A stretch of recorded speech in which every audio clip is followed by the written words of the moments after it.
નમો ભગવતે વાસુદેવાય। નવમા સ્કંદનો 5મો અધ્યાય। અંબરીશે દુર્વાસાને સંકટ મુક્ત કર્યા।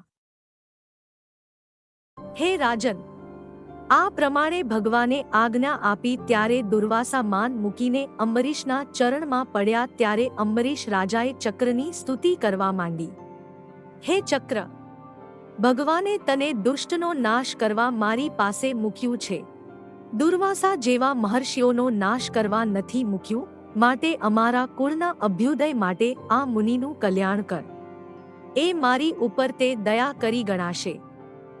યદિનો ભગવાન પ્રીત એકઃ સર્વગુણાશ્રય સર્વભૂતાત્મભાવેન દ્વિજો ભવતુ વિજ્વરઃ।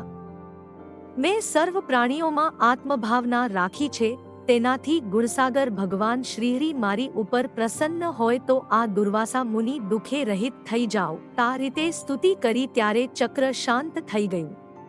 પછી દુર્વાસા બોલ્યા, અહોહો, મેં તો આજે જ ભક્તોનું મહાત્મ્ય જાણ્યું। હે અંબરીશ, મેં તમારો અપરાધ કર્યો છતાં તમે મારું સારું ઈચ્છ્યું। દુષ્કરાકોનું સાધુના દુસ્ત્યજો વા મહાત્મનામ યહ સંગૃહિતો ભગવાન સાત્વતામૃષભો હરિયા। જેણે સાત્વતપતિ ભગવાન રાખ્યા છે તે મોટા મનના સાધુઓને દુષ્કર કે દુસ્ત્યજ શું છે।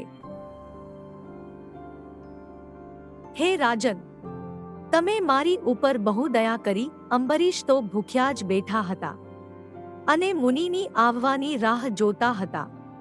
પછી મુનિ આવ્યા તેથી તેમને જમાડીને જમ્યા। રાજા આ સર્વ પ્રતાપ ભગવાનનો માનતા હતા।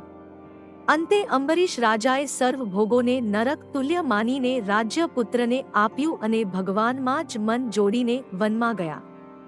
નવમા સ્કંદનો 5મો અધ્યાય સંપૂર્ણ।